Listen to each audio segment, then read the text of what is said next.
que se llevan a cabo dentro de un periodo de tiempo, el cual es como la producción de bienes y servicios o la cantidad de ingresos generados por impuestos, ¿no? Nuestro trabajo se divide en 3 capítulos, los cuales abarcarán desde el capítulo 1, que tratará sobre la definición, la importancia de las cuentas nacionales, así como los objetivos y las limitaciones que tienen estas. En el capítulo 2 hablaremos acerca de las funciones principales de las cuentas y sobre los elementos de las mismas, ¿no? Hablaremos acerca de cómo hallar el Producto Bruto Interno y el Producto Nacional Bruto, por ejemplo.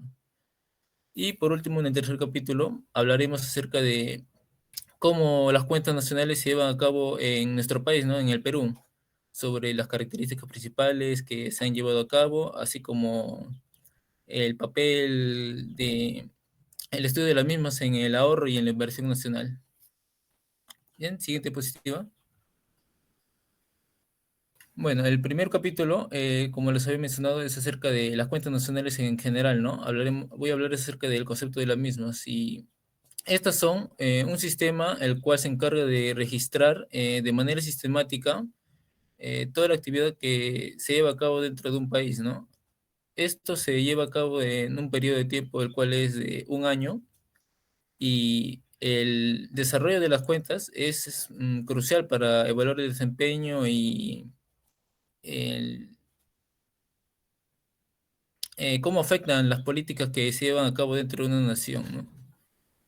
Este registro sistemático sigue una especie de pautas, ¿no? En las cuales son brindadas de manera internacional, y el marco más utilizado es el Sistema de Cuentas Nacionales, el cual fue brindado por las Naciones Unidas, y este se encarga de registrar todos los flujos y stocks que se llevan a cabo dentro de un país, ¿no? Los flujos son todas las transacciones económicas, los cuales se llevan a cabo dentro de un periodo de tiempo, y los stocks son los valores de las variables económicas que ubicadas dentro de un periodo de tiempo. Este sistema de cuentas nacionales nos permite tener una visión bastante completa de cómo es que se va moviendo la economía y cómo evoluciona a lo largo del tiempo, ¿no? Para facilitar la comparación con respecto a años anteriores, ¿no? Bueno, siguiente diapositiva. Ahora a continuación voy a hablar acerca de la utilidad y la importancia del estudio de las cuentas nacionales. Debido a que representan un sistema contable, el cual se encarga de organizar todos los flujos económicos del país, nos permite medir cómo es que se va desarrollando la economía nacional, ¿no? Identificando áreas de crecimiento o áreas de debilidad. Uno de los principales beneficios que tiene el estudio de las cuentas nacionales es que nos permite medir el Producto Bruto Interno, el PBI. Este representa cuál es el valor total de todos los bienes y servicios que se producen. Y es uno de los indicadores más importantes para la economía, ¿no? Ya que nos permite medir cómo se encuentra el desarrollo económico y el bienestar social.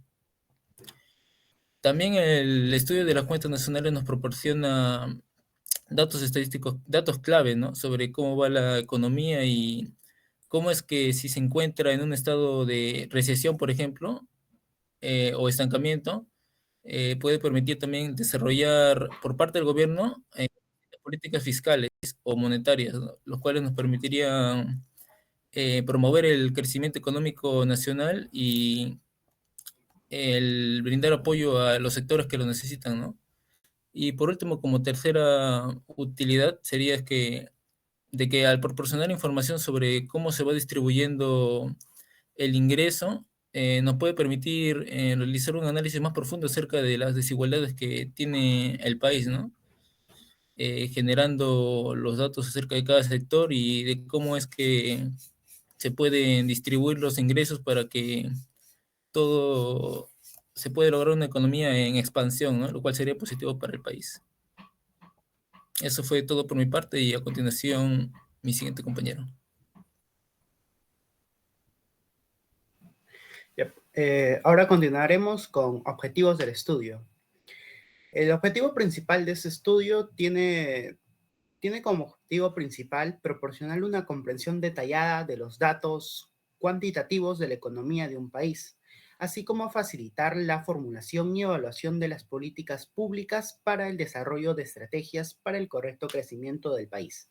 Dentro de los objetivos generales podemos encontrar analizar el impacto de las cuentas nacionales en la planificación económica y la formulación de políticas públicas en el Perú. Siguiente PPT.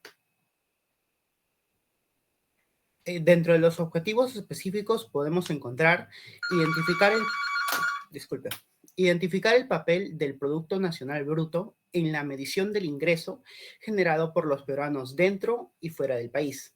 Evaluar cómo el Producto Bruto Interno contribuye al análisis del crecimiento y desarrollo en el Perú.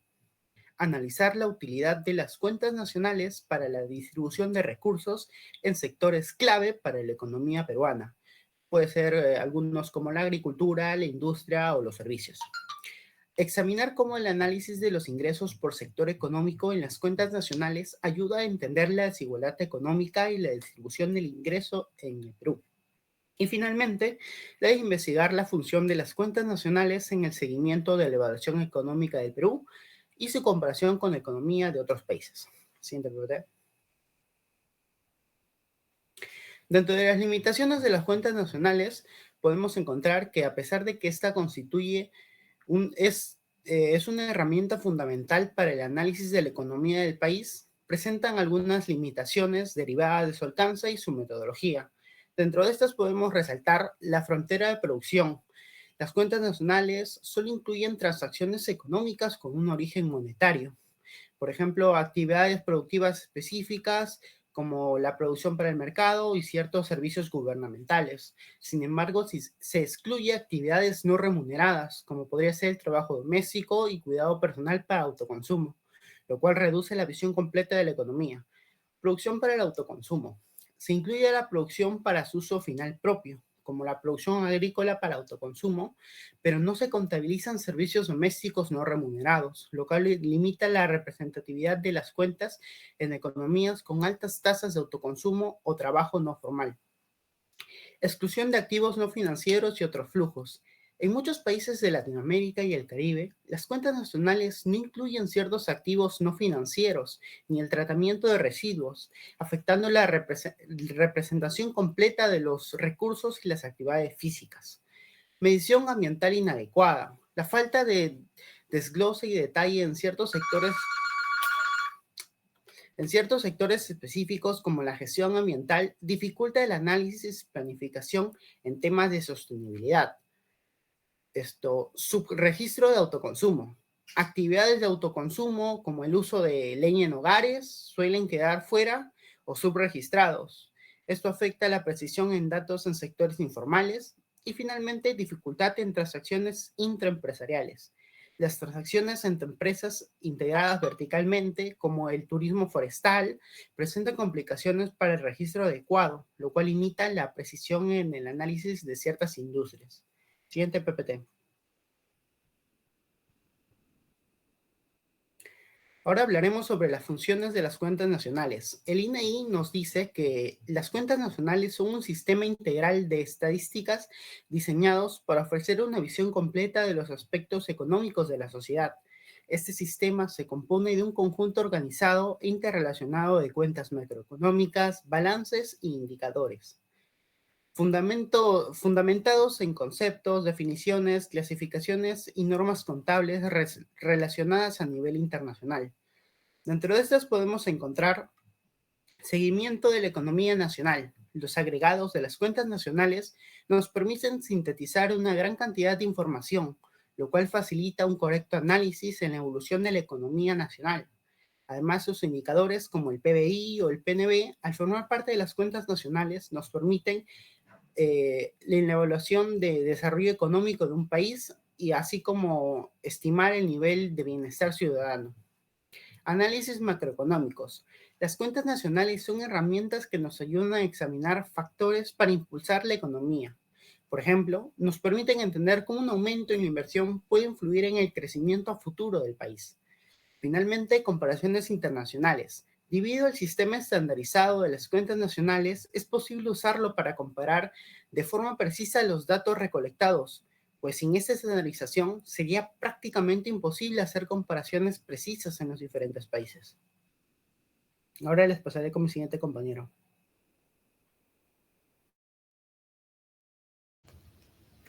Bien, ahora hablaremos de los principales componentes de las cuentas nacionales. En primer lugar, tenemos al PBI. Este es uno de los indicadores económicos más importantes y más utilizados para medir la actividad económica de un país. Según el BCR, el PBI representa el valor en dinero de todos los bienes y servicios finales que un país produce en un periodo específico y abarca toda la producción realizada dentro de sus fronteras. Es importante resaltar que el PBI solo incluye bienes y servicios finales listos para el consumo o inversión. Esto para evitar el doble conteo de bienes intermedios ya incluidos en el precio final. Siguiente, por favor. Bien, ahora hablaremos del PBI nominal y el PBI real. En el primero, este se calcula a precios corrientes, es decir, no se ajustan los precios por la inflación. Como podemos ver en el ejemplo, tenemos en el primer año 200 unidades producidas, el precio es 10, por lo tanto el PBI nominal se calcula multiplicándolos, por lo tanto sería 2.000. En el segundo año tenemos 205 unidades producidas con precio 11 y el PBI nominal sería 2.255. Mientras que en el PBI real, aquí sí se ajustan los precios por la inflación, teniendo que en el primer año son 200 unidades, precio 10, el PBI real es 2.000, mientras que en el segundo año las unidades producidas son 205, el precio es 11, pero para calcularlo tomamos en cuenta el precio del año 1, por lo tanto es 2.050. También tenemos la tasa de crecimiento del PBI, lo cual su propósito principal es cuantificar cuánto ha crecido o decrecido la economía. Teniendo en cuenta la tabla anterior del PBI real, del primer año al segundo año, la producción aumentó un 2.5%, del segundo al tercer año disminuyó un 12%, mientras que del PBI nominal del primer año al segundo año aumentó un 12.75% y del segundo al tercer año aumentó un 59.65%. Siguiente, por favor. Bien, ahora hablaremos de las formas de hallar el PBI. En primer lugar, tenemos por medio del valor agregado o ingreso. Este enfoque se calcula sumando todos los ingresos generados en la producción de bienes y servicios o el pago por el uso de los factores de producción. Como vemos en el ejemplo, tenemos alquileres como recursos humanos, utilidades como gestión empresarial, impuestos como estado promotor, intereses y depreciación como capital y sueldos como trabajo. Para calcular el PBI, sumamos todo esto y nos da un resultado de 152.000. Por medio de la producción tenemos la fórmula de producción intermedia más producción final igual producción bruta total o valor bruto de la producción. Siguiente, por favor. Aquí tenemos el ejemplo. Producción intermedia sumando la nacional importada es 35.000. Y producción final tenemos sumando consumo, inversiones, exportaciones y restando importaciones. Nos da un valor de producción final 152.000. Y el valor bruto de la producción sería sumando la final y la intermedia 187.000. Sin embargo, como ya hemos explicado, el PBI es solo producción final, por lo tanto al valor bruto le restamos la producción intermedia y esto da 152.000. El último método es por medio del gasto, el PBI igual consumo, más inversiones, más gasto, más exportaciones, menos importaciones. Como ya hemos visto, el PBI da 152.000. Siguiente, por favor. Acá tenemos el PBI a costo de factores, siguiendo la fórmula de PBI a precio de mercado menos impuestos indirectos más subsidios. Tenemos los impuestos netos, sumando los impuestos indirectos más los subsidios, más los subsidios. De esto mi compañero hablará un poco más, pero podemos ver en el ejemplo los impuestos netos. A los impuestos indirectos se le restan los subsidios y nos da 10.150. Por lo tanto, el PBI a costo de factores será 141.850. Ahora les paso con mi compañero. Bien. Siguiente tenemos el Producto Nacional Bruto. Primero, ¿qué es el PNB? El PNB refleja el valor total de los bienes y servicios finales producidos por los factores de producción de propiedad de los habitantes de un determinado país, sin importar dónde se encuentren.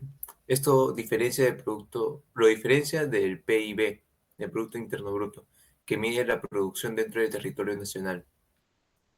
Para hallar el PNB, la fórmula es sencilla, es PNB igual PIB más P nacional menos P extranjera.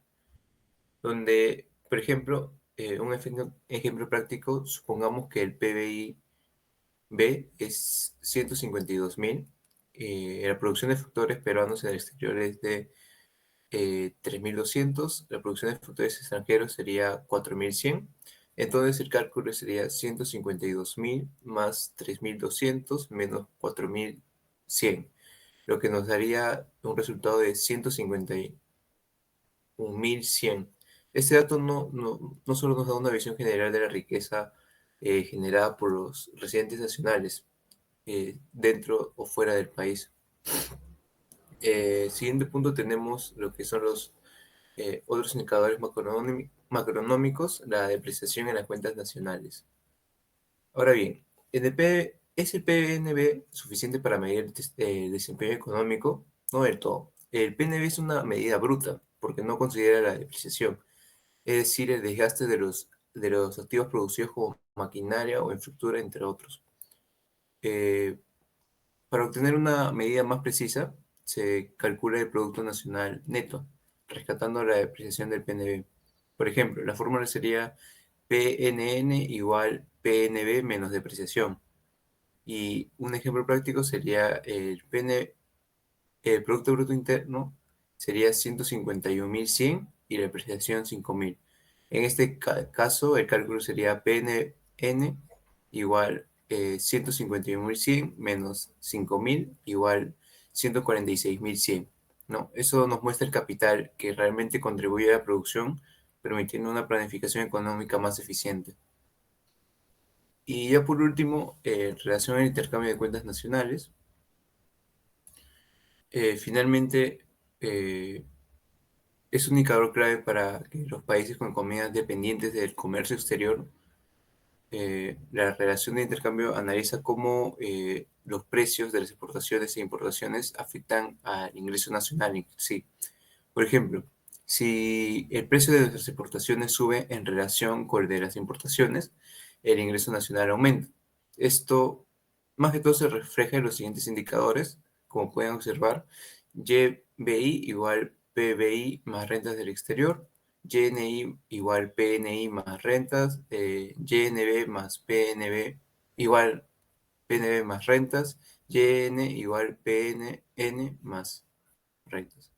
¿No? Un aumento R indica que los ingresos de las exportaciones superan a los costos de las importaciones, fortaleciendo la capital adquisitiva del país.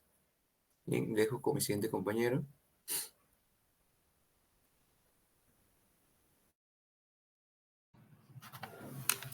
Bien, continuando con la exposición, tenemos el impacto de los impuestos netos sobre las cuentas nacionales. Aquí rápidamente nos dicen una definición. Según el Instituto Vasco de Estadística, los impuestos netos se definen como la diferencia entre los impuestos indirectos, como el impuesto al valor agregado, o también llamado impuestos a la producción, y las subvenciones otorgadas por el gobierno. Estos impuestos son una herramienta clave para regular la actividad económica, ya que permiten financiar políticas públicas mientras se controlan las distorsiones del mercado. Aquí podemos ver la fórmula: impuestos netos igual a subvenciones menos impuestos indirectos. Bien, por otro lado, los impuestos netos tienen un impacto significativo en las cuentas nacionales, ya que influyen tanto en la producción como en el gasto de una economía. También afectan directamente a la oferta y demanda global, dado que inciden en los precios de los bienes y servicios, alterando los costos de producción y los patrones de consumo. Este efecto puede ser determinante para mantener la competitividad de ciertos sectores o para proteger la estabilidad económica frente a choques externos. Siguiente diapositiva, por favor. Bien, aquí se puede observar una tabla, la cual presenta datos sobre la oferta y demanda global del Perú. que está dada en millones de soles constantes y desglosados por trimestres, desde el 2020 hasta el 2024. Bien, como primer punto a ver, tenemos lo que es el PBI, ya que crece notablemente de 486.843 millones en 2020 a 566.903 millones para el 2022, lo que refleja una recuperación económica tras la pandemia. Sin embargo, en 2023 se muestra una ligera desaceleración, llegando a los 563.784 millones. En las exportaciones aumentaron de 124.596 millones en 2020 a 156.581 para el 2023, indicando un crecimiento sostenido en el comercio exterior. En el caso de la demanda interna, el gasto de consumo final tuvo una tendencia al alza de 319.919 millones a 373.461 millones para el 2023, reflejando así una mejora en el consumo de los hogares. Bien, pasamos a la siguiente diapositiva. Bien, aquí finalmente tenemos lo que es el PBI en el Perú. Durante el año 2020, como ya saben, la economía peruana vivió uno de los episodios más críticos en su historia. Esto debido a la llegada del COVID. Tras la declaración del estado de emergencia y la aplicación de varias estrictas restricciones, el INEI afirmó que en el 2020 el PBI del Perú sufrió una contracción histórica del 11.1%, lo que representó una de las caídas económicas más severas desde el 1950, y es comparable únicamente con las recesiones de 1983 y de 1989, cuando la economía se redujo en 10.4% y 12.3% respectivamente. En el escenario post-pandemia, en el año 2023 también fue un periodo complejo, ya que según el BCP, el PBI del país se contrajo un 0.6%, afectando diversos factores. Entre ellos se destacan los conflictos sociales, los fenómenos climáticos y también un brote de gripe aviar que golpeó fuertemente a la industria agrícola. Y finalmente, para terminar, en lo que va del 2024, la economía peruana ha mostrado señales de recuperación. Según el INEI, en el primer trimestre del año el PBI creció un 3.6%, tomando en referencia los precios del 2007. Y este crecimiento es impulsado principalmente por la demanda interna, y así se refleja una recuperación en la inversión y el consumo de los hogares.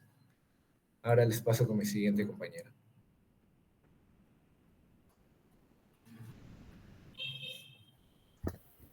Ok, bueno, ahora pasaremos a hablar acerca de lo que es el ingreso nacional neto. Esta cuenta nacional que está directamente ligada a lo que es el Producto Nacional Neto, que en resumen se puede entender como la suma de los bienes y servicios producidos por individuos nacionales, tanto dentro como fuera del país, restando también lo que es el capital fijo, la depreciación.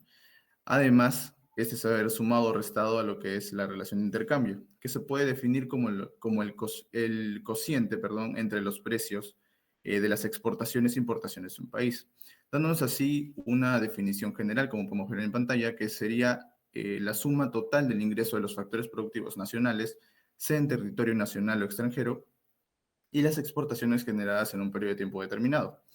Y si bien en el país no existe un cálculo específico de lo que es el ingreso nacional neto, sí pudimos recopilar información del Banco Mundial que se puede ver reflejada en el gráfico que tenemos en pantalla, en el que muestra cómo el ingreso nacional neto ajustado desde el año 2018 en adelante, bueno, más específicamente del 19 en adelante, ha tenido una tendencia al decrecimiento, ¿no? Siendo en 2019 con un ingreso aproximado de 195.000 millones, y viéndose reducido a 173 para 2020 y a 170 aproximadamente para el 2021. Siguiente diapositiva, por favor. Y como último dos puntos vamos a tocar lo que es la inversión nacional y el ahorro nacional. En cuanto a la primera de ellas, la inversión nacional, se entiende como el gasto destinado a aumentar la capacidad productiva de un país. Esto incluyendo tanto proyectos para la construcción de infraestructura, la adquisición de maquinaria o inclusive el desarrollo de tecnología. Y en términos de nuestro país, según los datos brindados por el BCRP en las memorias 2023, para el año, bueno, entre el año 2022 y 2023, la variación porcentual en cuanto a la inversión privada total se ha visto reducida en un 7.3%, mientras que la inversión pública creció en un 2.8%. Y en cuanto al ahorro nacional, que en este caso es el porcentaje del ingreso total que no se destina al consumo inmediato, podemos ver que en el ahorro interno total, tanto en el sector público como privado, el ahorro interno se ha visto incrementado en este caso, de 16.9% a 18.2% del PBI, mientras que la inversión se ha visto reducida de un 20.8% a un 17.4% del PBI. Y como, bueno, manera de conclusión, si bien el ahorro nacional y la inversión nacional son dos términos distintos, están estrechamente ligados, ya que por su lado el ahorro proporciona los recursos necesarios para poder financiar la inversión, mientras que la inversión fomenta el crecimiento económico al generar nuevas oportunidades productivas. Esto ha sido todo por nuestra exposición. Muchas gracias por su atención, profesor y compañeros. Gracias y buenos días. Muy bien, entonces procederé a hacer la revisión correspondiente y les estaré informando por medio de la delegadita en estos días. Les agradezco mucho, mucho la preocupación. Lástima, realmente me quedo frustrado porque para mí es un placer observarlos a la hora de que exponen, porque como son administradores, ustedes estudian para jefe, ustedes estudian para gerentazo, para dueño de empresa, también es importante cómo es que se expresan corporalmente, cómo es que no utilizan papeles, cómo es que utilizan sus diapositivas. Eso también es algo que deben exigirse. Esas habilidades blandas tienen que ustedes no solamente desearlas, sino tienen que cristalizarlas. Recuerden, ustedes son administradores, siempre estarán adelante y tienen que, con la primera impresión, de generar el enamoramiento con el resto de su personal y con los que compiten contra ustedes. Muy bien, vamos a continuar entonces ahora con el segundo grupo. Por favor, si fueran tan amables.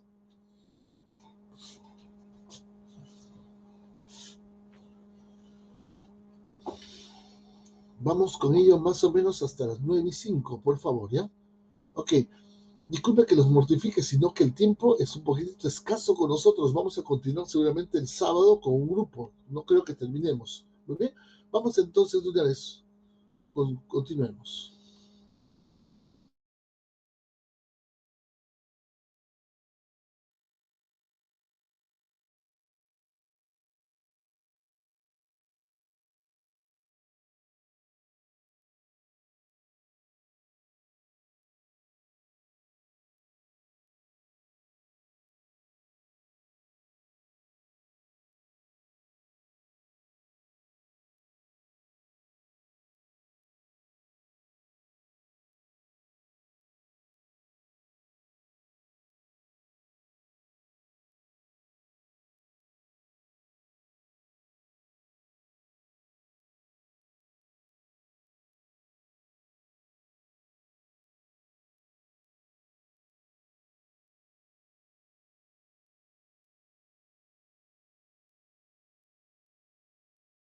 No escucho.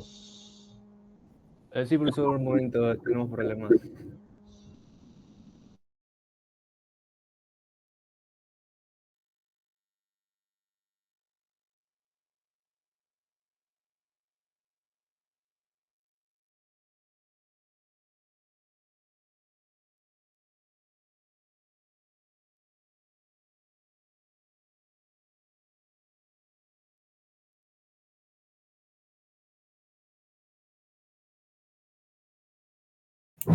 Disculpe, profesor, pero ¿podría revisar la lista de participantes, por favor? Hay compañeros que están intentando entrar al Meet.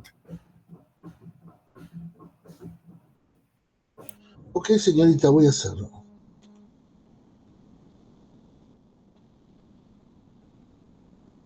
Gracias por el aviso, señorita Fiorella. Siempre usted tan oportuna.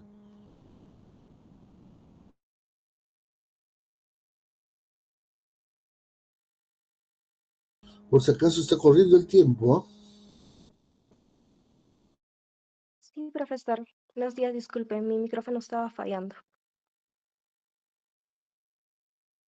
Listo. Eh, Profesor, no sé si me daría 5 minutos, ya que mi micrófono está fallando. En 5 minutos tengo mi cámara, pero ya empiezo la exposición. Continúe nomás, señorita. Continúe nomás. Le voy a Listo, dejar tiempo. profesor, muchas gracias, de verdad. Bueno, buenos días, compañeros y profesor. El día de hoy, el equipo 8 les presentará acerca de la función consumo. Siguiente, por favor. Integrantes son los siguientes del equipo 8. Siguiente, por favor. Bueno, quisiera empezar esta exposición preguntándonos a cada uno cómo nosotros estimamos nuestro consumo. Esta es una pregunta que conlleva tanto a cuánto gastamos o cuánto nosotros ahorramos. Y aunque parece que esta pregunta solo se centra en nuestro consumo individual, no solo abarca eso, ya que en esta exposición nosotros veremos que el consumo no solo abarca individualmente, sino que abarca algo más grande, la economía en general. Y es lo que hoy día vamos a ver, cómo nuestras decisiones, que aunque parezcan muy individuales, son muy pequeñas, estas tienen un impacto muy grande en función consumo de la macroeconomía general. Es por eso la importancia de estudiar este caso, que sería el de función consumo, y cómo esto afecta a nuestra economía en general. En esta exposición nosotros veremos cómo ha evolucionado tanto la teoría desde las teorías de la función consumo, desde las ideas más clásicas, pasando a las ideas más modernas que ya integran más variables. Y también analizaremos casos prácticos con ejercicios que nos ayudarán a entender cómo funciona la función consumo tanto en la actualidad como en épocas de crisis. Siguiente, por favor.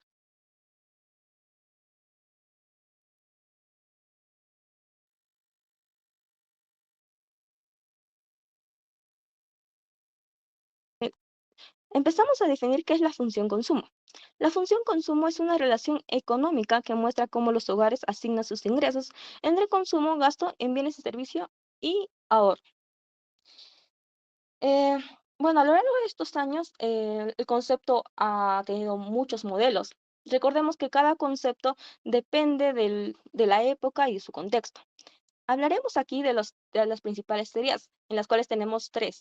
Primero, la escuela clásica, con representantes como Adam Smith y David Ricardo, el cual ellos consideraban que la función consumo estaba directamente relacionada con el ingreso, e incluso que el ahorro era más importante que el consumo, ya que ellos consideraban que el motor principal del crecimiento económico es el ahorro. Además, ellos también confiaban que el mercado se autorregulaba solo, y esto también es conocido como la mano invisible de Adam Smith. Siguiendo con ello tenemos la escuela keynesiana, la cual está liderada por Keynes, el cual él planteó que el consumo no solo dependía del ingreso disponible, sino también de otros factores como las expectativas económicas o la propensión marginal a consumir, que esto lo veremos luego más detalladamente. Y también que él cambió, digamos, el foco, ya que como en los clásicos mencionaban que el mercado se autorregulaba solo, él mencionó que no, que a veces no se autorregulaba solo y que en tiempos de crisis el Estado debía intervenir para que incentive el consumo mediante políticas fiscales. Y por último tenemos las teorías más modernas, por así decirlo, las cuales ya integran más variables del consumo. Por ejemplo, ahora los modelos modernos consideran que no solo para consumir se integra tanto el gasto, los ahorros, sino que hay diversos factores que afectan tanto el consumo, ya sea psicológicos, sociales y económicos. Incluso hay una rama de la economía que es llamada la economía conductual, la cual estudia factores sociales o percepciones que influyen tanto en las decisiones de consumo. Siguiente, por favor.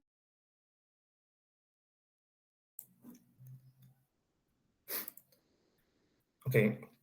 Buenos días, profesor y compañeros. Continuaremos ahora con los conceptos claves que podemos encontrar dentro de la función consumo. Está primero el consumo autónomo, el cual representa la parte del consumo que no depende del ingreso disponible, ya que las personas, incluso sin ingresos, pueden recurrir a sus ahorros o hacerse de préstamos para satisfacer sus necesidades básicas. En la representación gráfica, el consumo autónomo es el punto donde la línea de la función consumo, que tiene una pendiente positiva, intersecta con el eje vertical. A partir de este punto, la pendiente de la línea muestra cómo el consumo aumenta a medida que aumenta el ingreso. Siguiendo con el concepto de ingreso o renta disponible, que vendría a ser el ingreso que disponen los individuos o hogares una vez pagados los tributos directos. Keynes nos mencionaba que el consumo depende principalmente de ese componente. Cabe mencionar que el consumo de las familias cambia a medida que lo hace su ingreso. En general, cuando aumenta el ingreso disponible de las familias, estas incrementan su consumo. A su vez, si el ingreso disponible que tienen disminuye, también se reduce su consumo.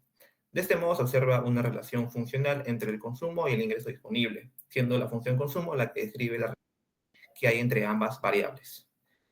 Siguiendo con la proporción marginal del consumo, que no es más que la pendiente de la función consumo y que mide en cuánto se incrementa el consumo de una persona cuando se incrementa su ingreso disponible en una unidad monetaria adicional. Este valor se encuentra entre 0 y 1, y ya que las personas tienden a destinar solo una parte del ingreso adicional al consumo, mientras que el resto se ahorra. Esta idea está relacionada con la ley psicológica fundamental, que consiste en que las personas tienden, por regla general y en promedio, a aumentar su consumo cuando aumenta su ingreso, pero en una proporción menor. Siguiente PPT, por favor.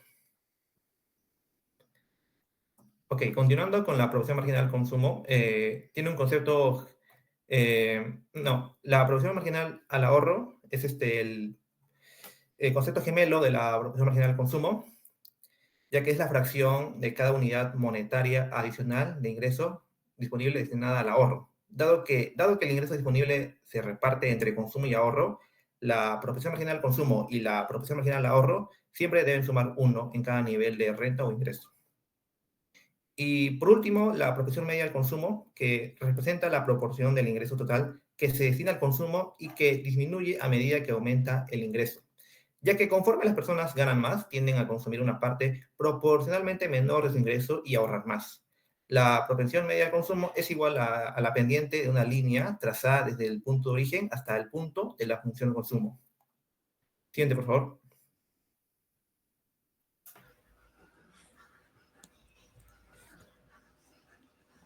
Ahora hablaremos de la función consumo según Keynes. Y para poder comenzar con esto, primero tenemos que ver la hipótesis del ingreso relativo. Bueno, la hipótesis del ingreso relativo, o también llamado la teoría del ingreso relativo, propuesta por James Dusenberry, se relaciona con el enfoque keynesiano, ya que sugiere que el consumo de una persona no depende solo del ingreso absoluto, sino también de su posición relativa en un determinado grupo social. Y pues esta teoría plantea que las personas tienden a ajustar su consumo para poder mantener un nivel similar al de sus compañeros, en este caso reflejando una tendencia hacia el efecto imitación. También en este caso podríamos ver la propensión marginal a consumir. Y pues la PMC, como también se llama por sus siglas, vendría a ser un elemento clave en la teoría económica de Keynes. Bueno, este mide cuánto cambia el consumo cuando cambia el ingreso. Y pues Keynes afirmaba que este porcentaje oscilaba entre 0 y 1, ¿no?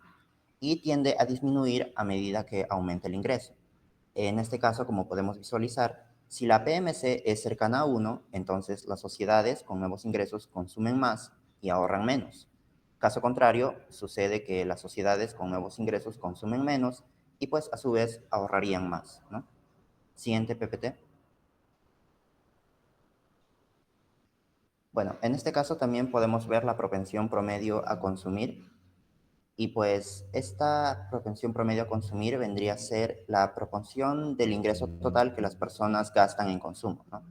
En el modelo de Keynes, el PPA baja a medida que el ingreso aumenta, ya que las personas tienden a ahorrar más, ¿no? Y pues por último, Este enfoque también genera ciertas críticas, como por ejemplo las críticas hacia la ley de Say, en donde pues la crítica hacia la ley de Say sostiene que la producción genera su propia demanda. En este caso, Keynes argumentaba que este principio no es válido en situaciones donde, por ejemplo, se presenta desempleo o también hay recursos infrautilizados. Haciendo alusión a lo dicho por Tavilla en 2022, y cito, Keynes desafió el postulado clásico al demostrar que una economía puede estancarse en un equilibrio de bajo empleo, requiriendo la intervención del Estado para poder estimular la demanda agregada. Siguiente PPT.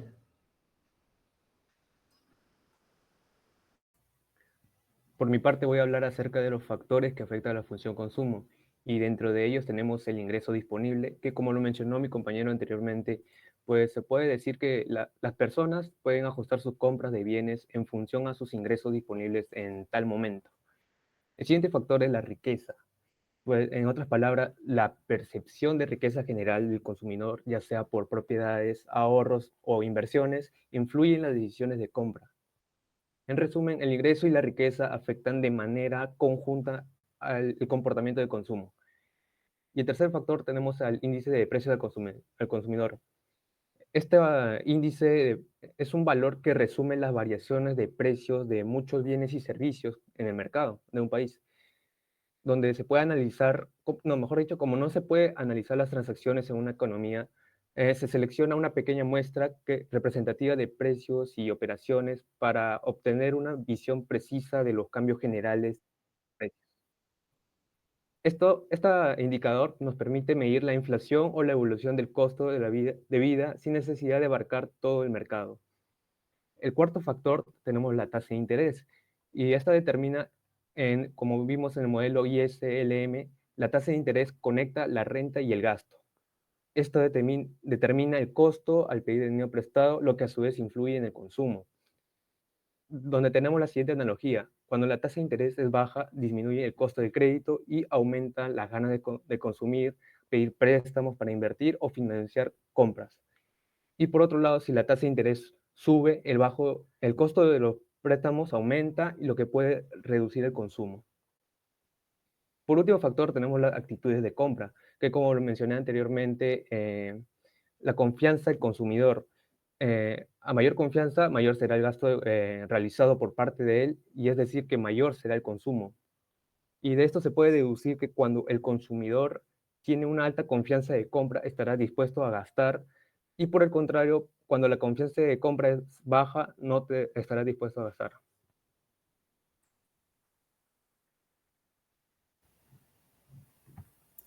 Bien, a lo largo del tiempo, varios expertos han planteado modelos matemáticos cruciales para el análisis y el desarrollo macroeconómico, pero sobre todo se destacan los modelos empíricos de la función consumo, ya que estos nos proporcionan herramientas para poder entender y predecir cómo las personas y los hogares gastan sus ingresos. De estos se destacan tres modelos principalmente. El primero, la hipótesis del ingreso permanente de Milton Friedman, que nos menciona que el consumo está más relacionado con el ingreso permanente que con el ingreso actual, ya que los agentes, al ser racionales, solo incrementan su consumo cuando perciben que su ingreso mayor sea permanente. La hipótesis del ciclo de vida de Modigliani y Burmer, lo cual sugiere que los agentes planifican su consumo y ahorro a lo largo de su vida, que la utilidad marginal se mantiene, por ende el consumo también, es decir, que se presenta un ahorro intenso en sus años de trabajo para poder vivir plácidamente al momento de su jubilación. Y por último, la propuesta de Keynes sobre la función consumo, quien señala que existe una relación entre el gasto, el consumo y el gasto de consumo, y el ingreso disponible. Siguiente PT, por favor. Los modelos econométricos. Estos explican las relaciones que existen entre las diferentes variables presentadas en un modelo económico contra los datos percibidos de la vida real. Podría expresarse como un tramo de la realidad expresado en una fórmula matemática. Se presentan tres modelos. El primer modelo, el modelo ADAS, de demanda y oferta agregada. Este modelo aborda directamente el nivel de precios y considera tanto el lado de la oferta como el de la demanda, lo que lo hace mucho más adecuado para estudiar la inflación y el crecimiento económico a largo plazo. El segundo modelo es el ISLMBP, que resulta ser la extensión del modelo tradicional ISLM, el cual se basa en una economía cerrada, a comparación del modelo ISLMBP, que se sustenta en una economía abierta, debido a que se incorpora la curva de la balanza comercial. Se trata en sí de un sistema de 2 ecuaciones y 3 incógnitas, que representa el equilibrio en el mercado de bienes y de dinero. Una ecuación para el mercado de bienes y otra para el de dinero, y 3 variables desconocidas, que serían el nivel de producción, la tasa de interés y el tipo de cambio. Este último solo en economías abiertas. Como último modelo es la curva de Phillips, un modelo elemental, ya que señala la relación inversa de corto plazo entre la inflación, los salarios y el desempleo, lo que permite la conexión entre el mercado laboral y el mercado monetario. Vale la redundancia, se plantea que una baja tasa de desempleo se asocia con un aumento de la inflación y viceversa. Siguiente PPT, por favor. Análisis de series temporales. En sí son un grupo de observaciones que han sido generadas y ordenadas de forma secuencial a través del tiempo para poder entender y predecir y aproximar el comportamiento futuro. Estimación y validación de la función consumo. Se mencionó previamente que existe una relación entre el consumo y la renta, pues esta establece que el consumo depende de la renta disponible. También se ha planteado que los hombres están dispuestos a aumentar su consumo a medida que su ingreso crece y que la función consumo se puede aplicar solamente a periodos cortos de tiempo. Cuando el ingreso aumenta, los consumidores tienden a consumir más en la adquisición de bienes y servicios. Se puede apreciar la función consumo, donde viene a ser C es igual a A más B por YD. Se puede apreciar la existencia de una parte del consumo que no depende del ingreso, que viene a ser el consumo autónomo, en este caso representado por A, el ingreso disponible, representado por YD, que poseen los individuos después de pagar los impuestos netos, y la propensión marginal del consumo, que resulta ser el aumento que experimenta el consumo ante un aumento unitario del ingreso. Es decir, lo que los individuos gastan en lugar de ahorrar y que este varía entre 0 y 1, que está representado por B. Siguiente PPT, por favor. La función consumo y el equilibrio en una economía bisectorial. La función consumo es aplicable a economías sectoriales. En el caso de una economía bisectorial, esta representa la economía en 2 sectores principales, el primario y el secundario. El equilibrio ocurre cuando la demanda agregada, que vendría a ser los gastos en consumo e inversión, coinciden con la producción, lo que afecta tanto a la producción del sector primario como del secundario. Se puede observar, mediante un ejemplo simple, que la función consumo vendría a ser Y igual a C más I, que es ingreso, que es igual al consumo más la inversión. En el gráfico se puede observar que el punto de equilibrio ocurre cuando el ingreso es de 2.240, la línea verde señala la función consumo y las líneas punteadas señalan la línea de 45 grados. Siguiente PPT, por favor. En una economía trisectorial comprende los 3 principales sectores de la economía, primario, secundario y terciario. En este caso está observándose la integración por parte del gobierno y con el aumento de una variable, los gastos de gobierno. El equilibrio de la función consumo en una economía trisectorial se logra cuando el nivel de producción de bienes y servicios satisface a la demanda agregada. Se puede observar la fórmula, resaltada de color verde, que ingreso es igual al consumo más inversión más los gastos de gobierno. Como puede observar, se ha agregado una variable, donde también se tienen en cuenta las transferencias y los impuestos. En el gráfico se puede observar que el equilibrio ocurre cuando el ingreso es de 2.611,11. Se observa la función consumo de línea verde y la línea de 45 grados, que es la punteadita. Siguiente PPT, por favor. El equilibrio en una economía tetrasectorial es más complejo porque se suma un cuarto sector, al sector cuaternario, que añade una nueva dimensión al consumo, ya que se agregan 2 variables más, la exportación e importación. En este caso se puede observar la ecuación resaltada de color rosado, donde el ingreso es igual al consumo más la inversión más las exportaciones netas, que vendrían a ser las exportaciones menos las importaciones. De igual manera, también se tienen en cuenta las transferencias y los impuestos. Y resulta que el equilibrio viene a ser cuando el ingreso es 1.734,83. De igual manera, la línea verde representa la función consumo, las líneas punteadas la línea de 45 grados, y como se puede observar, el equilibrio ocurre cuando éstas se intersectan. Siguiente PPT, por favor.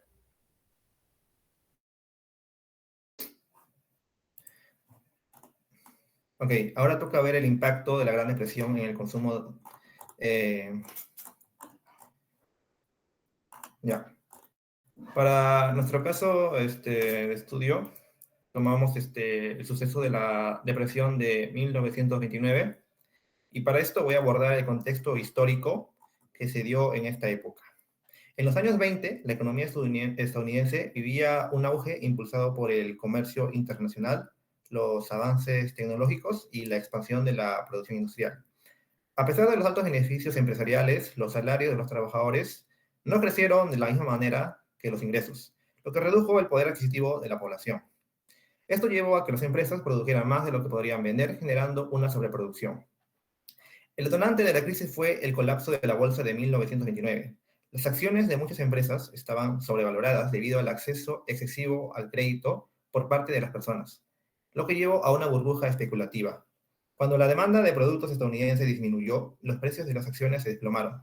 La falta de confianza en la estabilidad económica resultó en una masiva venta de acciones, lo que causó que muchas empresas quebraran, arrastrando consigo a miles de inversores y causando una crisis bancaria. Como resultado, hubo cierre de miles de empresas, aumentó en gran medida el desempleo, millones de estadounidenses perdieron sus ahorros, esto afectó aún más su consumo de por sí. Esta crisis motivó con el tiempo a un cambio en las políticas económicas, con mayor intervención estatal y medidas sociales inéditas. Siguiente, por favor. Ahora toca ver el impacto que tuvo este suceso en América Latina y Europa. En América Latina hubo un impacto severo debido a la profunda dependencia de la región por las exportaciones de materias primas. La caída de los precios internacionales de estos productos, junto con la producción de la demanda global, llevó a una fuerte contracción económica. Esto generó miles de desempleos, disminución de los ingresos, haciendo que aumenten los costos de vida. Por su parte, en Europa, que aún no se había recuperado de la Primera Guerra Mundial, la quiebra de los bancos estadounidenses provocó que se repatriaran los capitales invertidos y prestados en Europa, lo que llevó al hundimiento de numerosas entidades bancarias europeas. La dependencia respecto al capital norteamericano era tan grande que numerosas fábricas y empresas, especialmente en países como Alemania y Austria, quebraron. Una de cada 5 personas quedó desempleada, la producción se redujo en un 40%, por lo que el consumo en Europa se desplomó debido a la pérdida del poder adquisitivo, resultando en una baja demanda de bienes y servicios. Siguiente, por favor. Continuando lo que menciona mi compañero, nosotros ahora veremos el análisis gráfico de lo que pasó en la Gran Depresión. En este gráfico nos representa la caída de la demanda agregada, desde el nivel de precio antes de la crisis, que sería D, hasta el punto más bajo, que sería A de Truth. No sé si se puede observar bien. Bueno, esto sobre todo se destaca en 2 fases. Primero es la primera fase, que es la caída inicial de A a B, la cual en acá se observa la reducción de la inversión. Luego la caída sostenible de B a C, la cual aumenta de ahorro precautorio y reducción del consumo autónomo. En general, este gráfico nos muestra cómo el colapso de la inversión en esos años desencadenó en un ciclo negativo en el consumo y en el PBI. Incluso hizo que el efecto multiplicador sea negativo. Siguiente, por favor. En este otro gráfico tenemos la política económica en la Gran Depresión. En acá nos muestra cómo el impacto de las políticas monetarias, sobre todo, y restrictivas, como por ejemplo que el patrón oro, elevaron tanto las tasas de intereses. Si podemos observar, fue del 1.6% al 13%. Esto que ocasionó fue que se dificultaron tanto el acceso al crédito y redujo tanto el consumo como la inversión. Y así, de esta manera, se profundizó así la crisis. Siguiente, por favor. Luego tenemos el siguiente, que sería el impacto de las políticas del New Deal en la demanda agregada. En acá, el gasto público, que representaría la barra negra, está aumentando de forma constante a lo largo del tiempo, si lo podemos observar. Esto significa, sobre todo en la parte del New Deal en los años 30, Entonces, como una política para reactivar la economía, ¿qué se quiso hacer con estas políticas? El gasto público, lo cual es la parte negra que dije, incrementa de manera notable durante este periodo, ayudando a compensar parcialmente las disminuciones en la inversión y el consumo, como ya habíamos visto en las anteriores gráficas. En general, esta gráfica nos proporciona que las políticas restrictivas y la incertidumbre económica profundizó tanto la recesión, mientras que la intervención estatal que se muestra en esta gráfica buscó estabilizar parcialmente el consumo, aunque no pudo ralentizar lo que había causado las anteriores políticas. Esta recuperación hizo que fue un poco más lenta y parcial. Siguiente, por favor. A partir de todo ello, ¿cómo impactó en el comportamiento de los consumidores? Bueno, según Keynes, el comportamiento de los consumidores no solo se basa en ingresos y términos económicos, sino también en factores psicológicos y sociales. Durante la Gran Depresión, los consumidores disminuyeron mucho sus gastos debido a la inseguridad económica y pues también el alto desempleo. Como se puede apreciar en la gráfica, en 1929 el desempleo comenzó a subir abruptamente. Luego de asumir Roosevelt en 1933, el desempleo comenzó a bajar, pero recién luego, en 1942, se recupera a niveles previos a la crisis. Bueno, en base a ello, Molina Cuevas nos dice en 2019 que la falta de confianza en la estabilidad económica llevó a un aumento del ahorro precautorio y también una reducción significativa en la propensión marginal a consumir.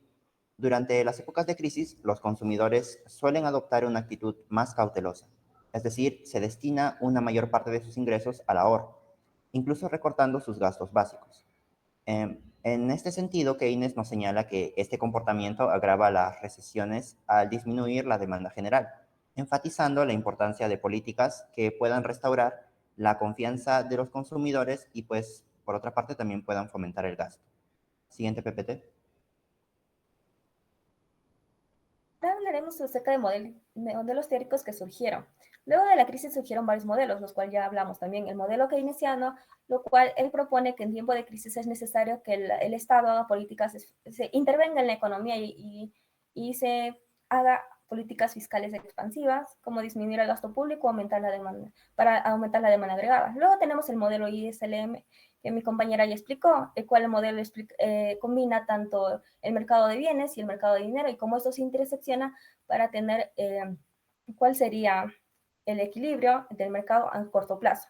Otro modelo que surgió es el modelo monetarista de Milton Friedman, el cual él introdujo la hipótesis del ingreso permanente, que menciona que el consumo depende del ingreso promedio esperado a lo largo del tiempo más que el ingreso actual. Y otros modelos también a rescatar sería el modelo de ciclos económicos, lo cual nos dice que las fluctuaciones económicas son respuestas a cambios tecnológicos o de productividad, o la hipótesis de la estabilidad financiera de Minsky, la cual él lo hace con comparación con la crisis de 1929, la cual dice que las burbujas especulativas y el exceso de deuda hacen que crezcan y en algún momento va a llegar el colapso económico como sucedió en esa época. Siguiente, por favor.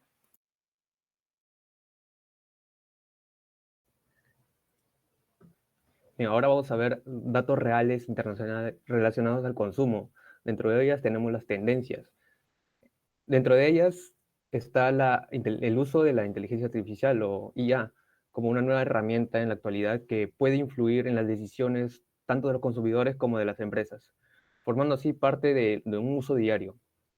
La siguiente tendencia es la personalización de experiencia, pues ahora los consumidores buscan sentirse cómodos con aquellas marcas que ofrezcan productos o servicios que se vean más personalizados, rastreando sus emociones o buscando mejorar su experiencia mediante el servicio o bien. El siguiente es la sostenibilidad. Ahora los consumidores prefieren marcas u organizaciones que tengan compromiso ecológico con el medio ambiente. La siguiente tendencia es la polarización.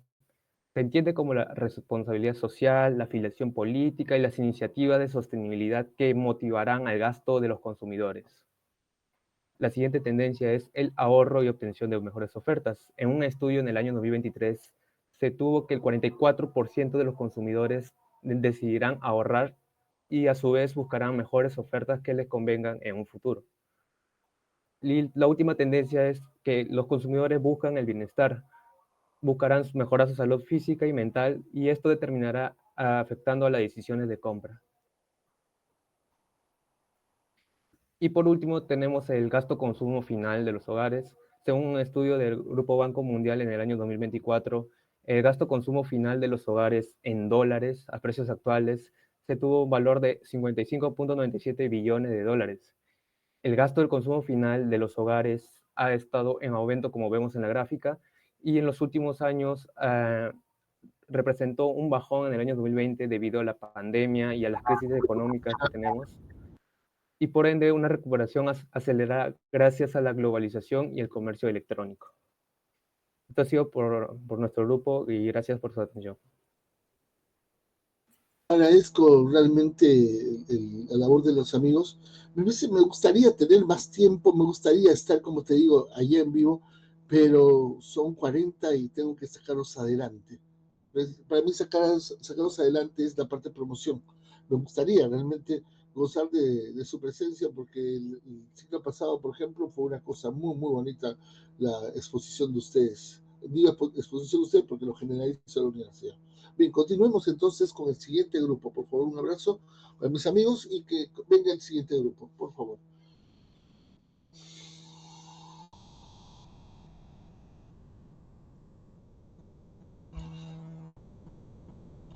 El siguiente grupo va a disertar con respecto a ¿cómo se llama? Inflación. Y vamos hasta las 9:35. Vamos hasta las 9:35.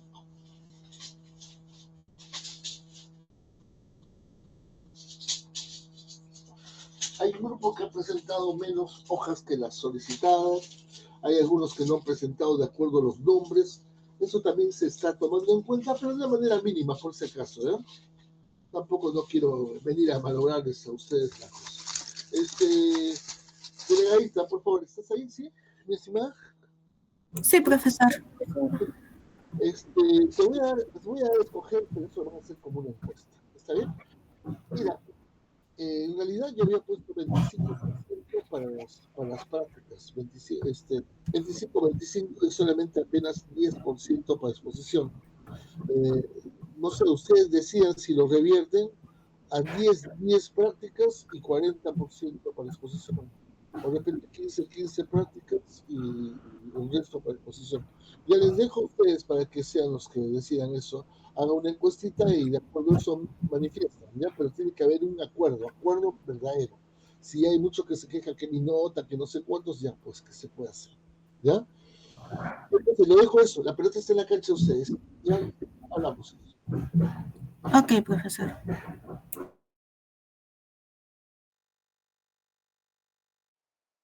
Ya bueno, buenos días profesor y compañeros todos. El día de hoy el grupo 5 les va a presentar el tema 3, la inflación.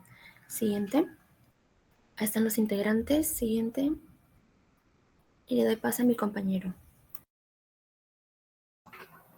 La inflación tiene un impacto profundo en la estabilidad económica de un país, generando múltiples consecuencias. Una de las más importantes es la distorsión en las decisiones de inversión, ya que la inflación aumenta la incertidumbre sobre el valor futuro del dinero y los posibles rendimientos. Este trabajo plantea una pregunta clave: ¿cómo influye la inflación en el desarrollo económico y social de un país a largo plazo? A través de esta interrogante se busca analizar no solo los efectos inmediatos de la inflación, sino también sus implicaciones en aspectos como el crecimiento económico, la equidad social y la estabilidad macroeconómica. La hipótesis central establece que la inflación está directamente vinculada a las políticas monetarias y fiscales de un país, es decir, la forma en que el gobierno gestiona la oferta del dinero, el gasto público y la recaudación de impuestos tiene un impacto determinante en la dinámica inflacionaria. Una gestión adecuada de estas políticas contribuye a controlar la inflación, mientras que errores en su implementación pueden agravar el problema. El objetivo principal de este análisis es ofrecer una visión clara y comprensible sobre los efectos, causas y características de la inflación, destacando cómo afecta tanto a la economía en general como a la vida diaria de las personas. La intención es explicar conceptos claves de manera accesible para que cualquier persona, sin importar su nivel de conocimiento previo, pueda entender este fenómeno y sus consecuencias. Finalmente, se presentarán casos prácticos que ejemplifican la evolución de la inflación en diversos países y las estrategias que se han implementado para enfrentarla. Le daré pase a mi compañera. Ok, capítulo 1, vamos a tocar el marco teórico y vamos a hablar primeramente de lo que es la definición de la inflación. La inflación económica, según Bonner, en el año 2010, nos dice que es la tasa del aumento de los precios en un periodo de tiempo. La inflación refleja cuánto más caro se ha vuelto el conjunto pertinente de bienes o servicios en un periodo dado. Mientras que, por otro lado, Friedman, en el año 1967, nos comenta que se genera la inflación cuando el crecimiento de la oferta monetaria supera el crecimiento del Producto Bruto Interno dentro de un país. Entonces, ¿qué nos quiere decir? Que la inflación es el crecimiento tanto de precios y costos generalizado en el tiempo, ¿no? Que esto, si no se controla, puede generar lo que es una disminución del poder adquisitivo de las personas, ¿no? Lo que le va a permitir comprar menos cosas con un mismo dinero. Siguiente PT, por favor. Pasando a lo que son los tipos de inflación. Tenemos como primero la inflación moderada, que es la inflación más común que se da en el mundo, ¿no? Que es justamente la demanda de bienes y servicios crece de manera sostenida o paulatina frente a lo que es la oferta. Esta puede ser un crecimiento de entre el 1 y el 3% de la inflación anual. Esto se suele presentar en lo que son las economías desarrolladas del primer mundo o en economías estables que puedan... por ejemplo, tenemos al Perú que durante mucho tiempo se mantuvo estable con su inflación, ¿no? Manteniendo justamente ese régimen del 1 y el 3% anual. Por otro lado, tenemos lo que es la inflación de la demanda. Es justamente, como lo dice, se presenta la existencia de plena ocupación de los factores productivos, capital y mano de obra. Y en este equilibrio de generarse una demanda, no habría otra forma de solución de no aumentar los precios. Eso nos quiere decir cuando los bienes y los servicios superan los bienes y servicios que se están produciendo superan a la producción, lo que genera un aumento de los precios, ¿no? Una de estas causas puede ser, por ejemplo, que el Estado esté haciendo subsidios o programas sociales. Otro tipo de inflación es la inflación por costos. Se refiere a la inflación producida por sectores económicos que al ver el aumento en la producción ejerce presión para obtener mejores ingresos. Es cuando justamente los costos de producción de poder fabricar algún producto o dar algún servicio está aumentando, y para compensar esta pérdida en el precio de la producción, lo que hacen los ofertantes, aumentan el precio final para mantener su margen de ganancia, y eso es lo que va a generar el aumento de precios. En lo que es la inflación administrativa, es una influencia por la intervención del Estado, ¿no? Sobre todo sobre un régimen que toma decisiones sobre algún punto en particular. Esto es de causa político-administrativa y justamente generan una mala gestión fiscal y generan lo que es ingresos fiscales anualmente. Como dar un ejemplo, tenemos al Perú en el año 2022, cuando hizo justamente la regulación porque había aumentado el combustible, ¿no? Generó justamente una inflación. Siguiente PPT. Tenemos lo que es la inflación mixta por demanda y costos. Este tipo de inflación se ha generado justamente por la combinación de la inflación por demanda y la inflación de costos. Esta suele darse, por ejemplo, un aumento en los diferentes bienes y servicios, y luego los productores, justamente al ver el aumento de los precios, al intentar expandirse, generan justamente demanda y una alza en los salarios. Pasando a lo que es la inflación estructural, se produce por el desajuste sectorial que afecta a los bienes determinados y también debido a los cambios permanentes en la estructura interna. Esto es similar a lo que es la inflación administrativa, pero lo que lo diferencia es que esta estructural se puede permanecer por largos periodos de tiempo. Justamente están inherentes a la estructura económica de cierto país, ¿no? Y a la ineficiencia económica del país también. Bueno, algunas causas de esto tenemos lo que es la rigidez en los mercados, que existen, por ejemplo, los sindicatos que piden aumentos, pero no están compensados con la productividad que desarrollan. Luego tenemos también la dependencia tanto en importaciones o exportaciones de un país, ¿no? La dependencia de solamente vender minerales, vender petróleo o ciertos productos. Y luego tenemos lo que es el desequilibrio sectorial, que por ejemplo ciertos sectores de la economía están mejores desarrollados que otros. Luego pasamos a lo que es la inflación galopante, que se refiere al crecimiento rápido de los precios y bienes y servicios del mercado. Este tipo de tasa está basado entre el 10 y el 50% generado por los diversos factores anualmente. Si no se controla este tipo de inflación, puede generarse causas mucho más devastadoras, ¿no? Que es justamente lo que pasa en la hiperinflación, que es justamente la consecuencia de la inflación galopante de no ser controlada, donde la inflación supera el 50% mensual y esta puede crecer exponencialmente en el tiempo, ¿no?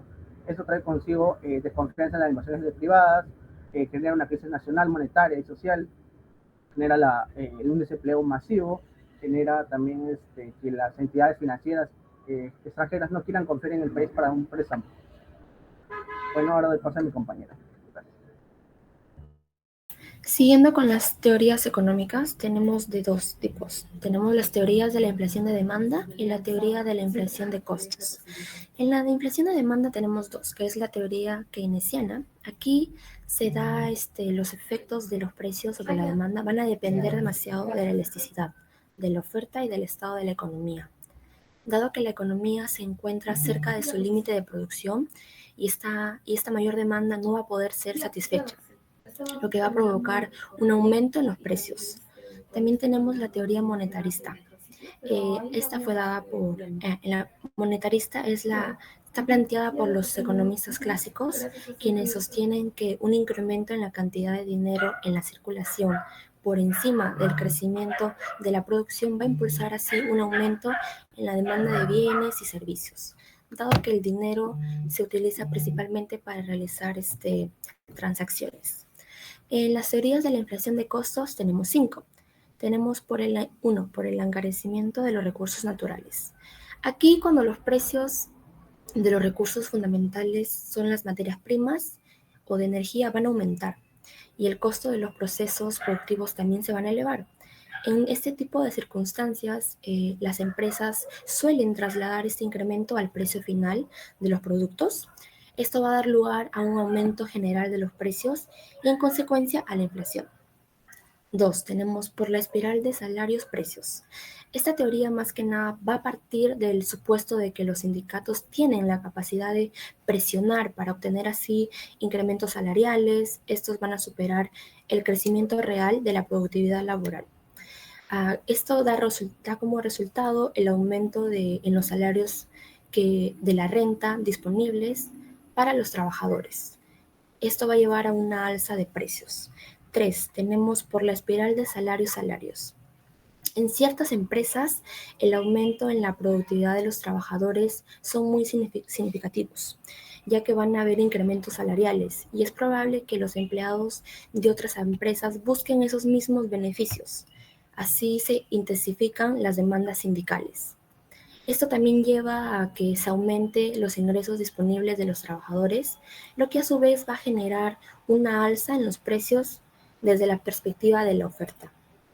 4. Tenemos por el precio del dinero. Teniendo en contexto la inflación, las empresas han adquirido préstamos y estos han enfrentado un aumento en los intereses que van a tener que pagar. Para contrarrestar este impacto, muchas empresas van a optar por aumentar los precios de los productos o servicios. Esto con el objetivo de preservar sus márgenes de beneficio y así su competitividad en el mercado. Y por último tenemos por el poder de mercado en algunas empresas. Como dice, en algunas empresas se van a operar en mercados de competencia imperfecta, como monopolios, oligopolios.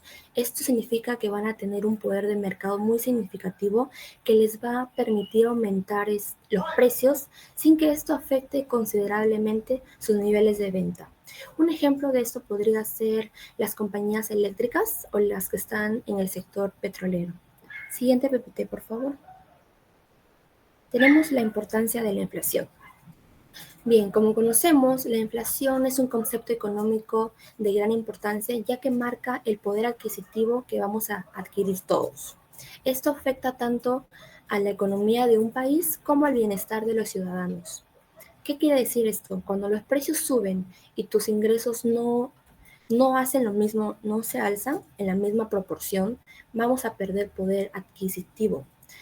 En cambio, si sucede lo contrario, cuando el sueldo sube más que los precios, ahí es cuando ya uno gana más poder adquisitivo de sus recursos. Asimismo, tenemos que la inflación se va a medir por el IPC, el índice de precios al consumo. Esto calcula cómo suben y bajan los precios y no solo determina la inflación, sino que también va a calcular cómo las personas van a lograr adquirir este poder en sus recursos. Tenemos algunos aspectos, tenemos poder adquisitivo, como ya lo mencioné, esto erosiona el valor del dinero, tenemos la planificación económica, la inflación va a influir bastante en la toma de decisiones de las empresas, de los gobiernos y hasta de los mismos hogares. En la distribución de la riqueza, la inflación va a afectar de manera diferente en distintos sectores de la población. Estabilidad económica, van a haber niveles moderados y predecibles de inflación.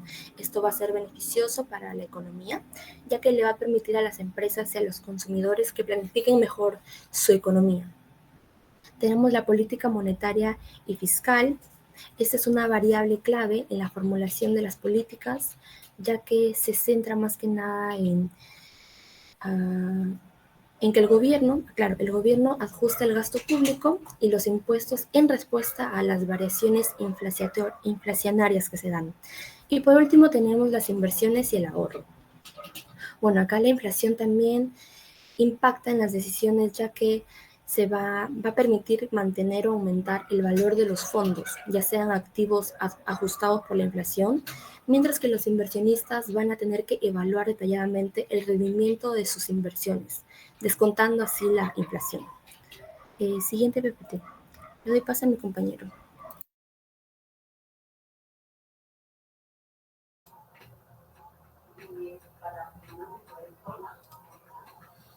Como ya se ha mencionado, la inflación es un factor clave en la economía, ya que afecta el poder adquisitivo, devalúa la moneda y reduce la competitividad internacional. En el Perú, aunque la inflación ha disminuido recientemente, la incertidumbre y la inestabilidad política generan preocupaciones sobre posibles fluctuaciones en el valor de la moneda. Este estudio es factible gracias a los recursos disponibles y busca desde una perspectiva social generar conciencia sobre cómo la inflación impacta en la vida diaria, fomentando un mayor interés en temas económicos. Además, tiene un valor metodológico, sirviendo como base para investigaciones futuras y aporta conocimiento disciplinario sobre el rol de la inflación en el desarrollo del país. Continuando con la justificación práctica, comprender la inflación permite identificar a los beneficiarios y las circunstancias de este fenómeno, ayudando a diseñar políticas efectivas. Para los gobiernos, comprender la inflación es fundamental para implementar medidas que promuevan la estabilidad económica, ajustar tasas de interés, controlar precios estratégicos o manejar la oferta monetaria de manera adecuada son algunas de las herramientas disponibles para mitigar sus efectos adversos.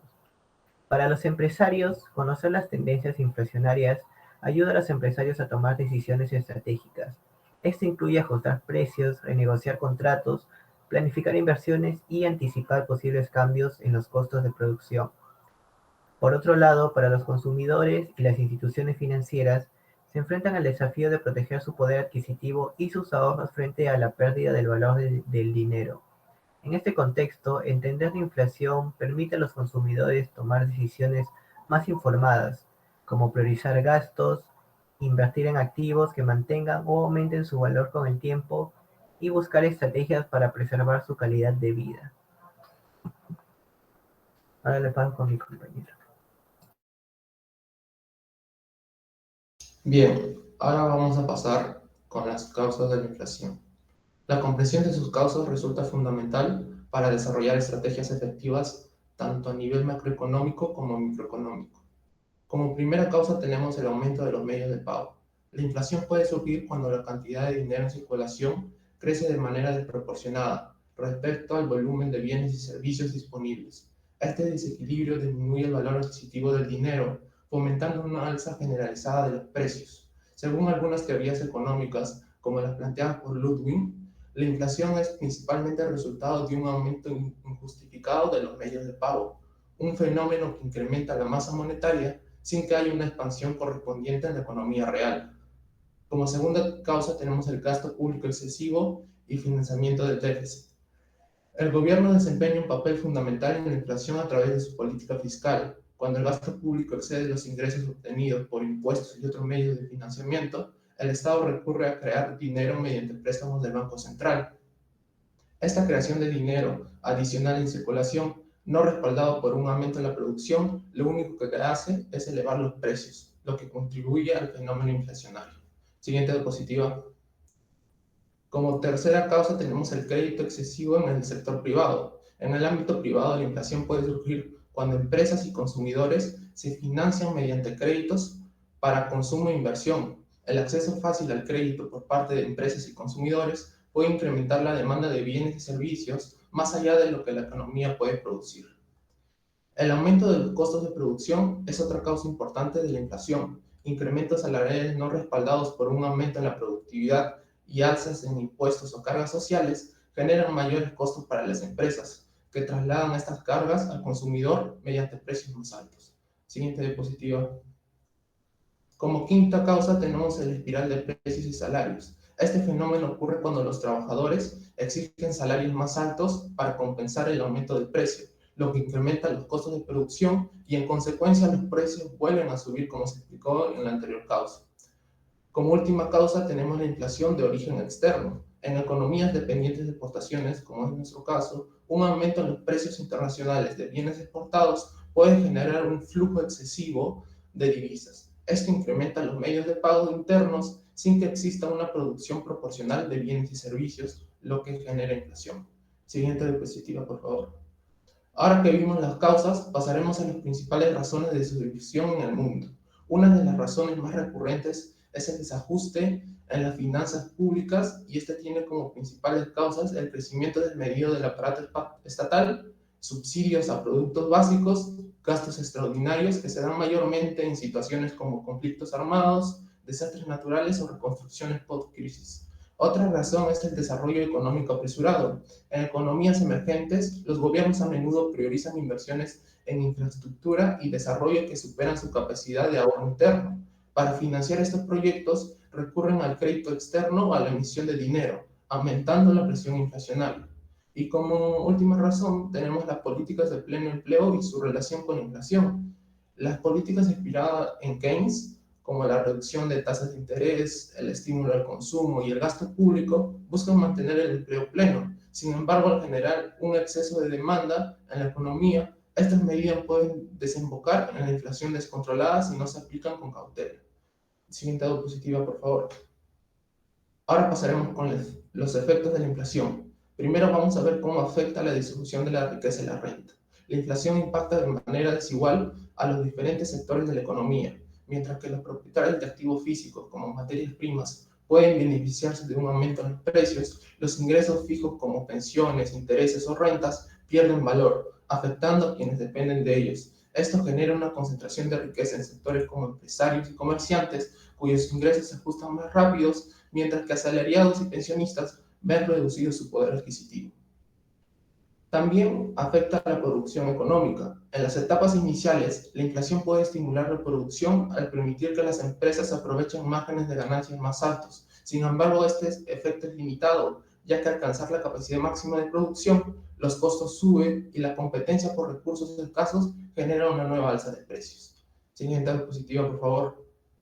Ese también afecta al ahorro y la inversión. La inflación desincentiva el ahorro al reducir el valor de los fondos acumulados, empujando a las personas a gastar antes de que su dinero pierda más valor. Las empresas también evitan mantener reservas líquidas, afectando el ahorro corporativo.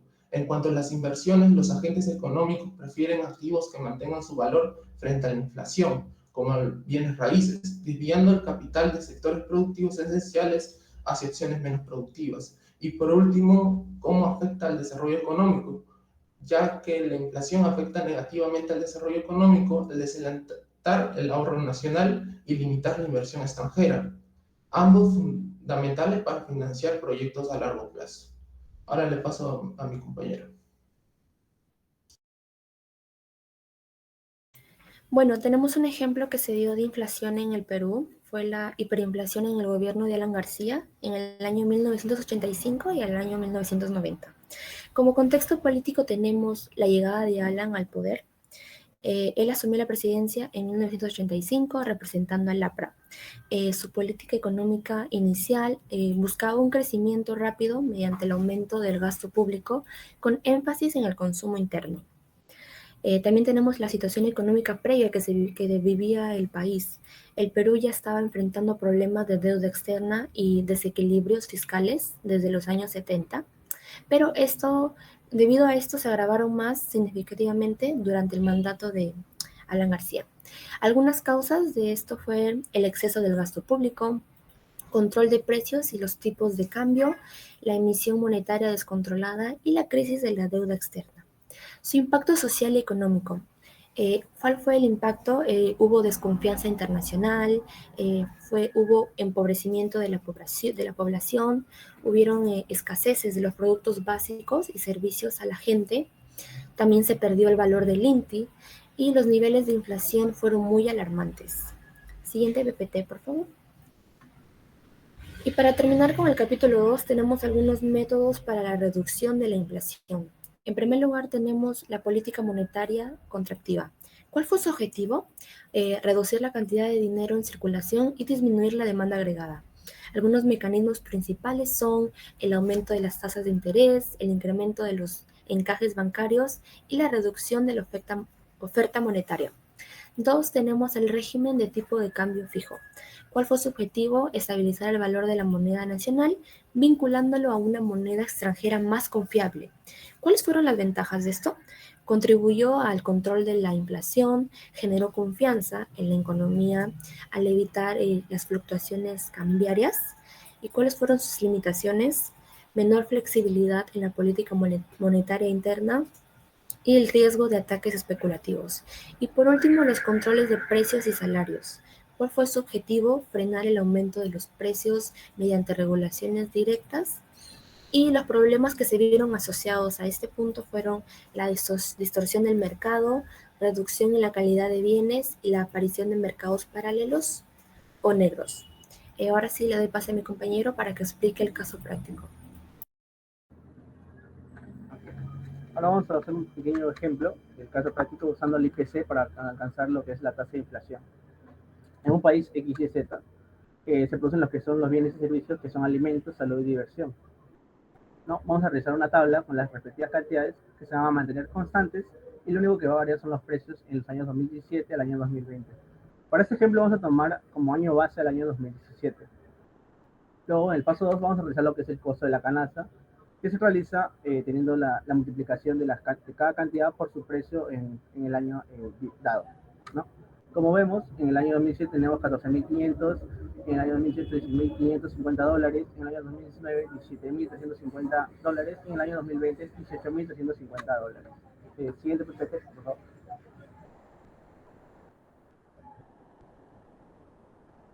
Para el paso 3 vamos a determinar lo que es el índice, el IPC, que es el índice de los precios del consumidor. Para esto vamos a usar la fórmula que están viendo, que es el precio de la cesta de bienes y servicios en el año de cuestión, entre el precio de la cesta en el año base, que es el año 2017 en este caso, y esto multiplicado por 100. Haciendo los respectivos cálculos en la tabla de abajo, podemos ver que en el año 2017 se tiene un 100, en el año 2018 114, en el año 2019 120, y en el año 2020 obtenemos 127. Siguiente PPT. Y por último vamos a calcular lo que ya es la tasa de inflación, ¿no? Para esto vamos a usar la fórmula que está también en la parte de arriba, que es el IPC en el año 2 menos el IPC en el año 1 entre el IPC en el año 1, y esto multiplicado por 100. Como vemos, en la tasa de inflación en el año 2018, 114 menos 100 entre 100 y multiplicado por 100 nos da un 14%. En el año 2019, haciendo las operaciones nos arroja un 20% y en el año 2020 nos arroja un 27% de inflación en los precios del consumidor. Bueno, eso es todo. Le doy paso a mi compañero. Gracias.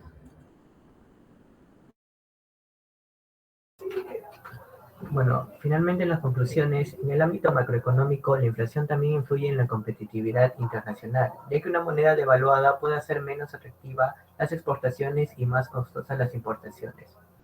En segunda conclusión, tenemos que cuando la inflación se mantiene bajo control, se crea un entorno económico más predecible y confiable.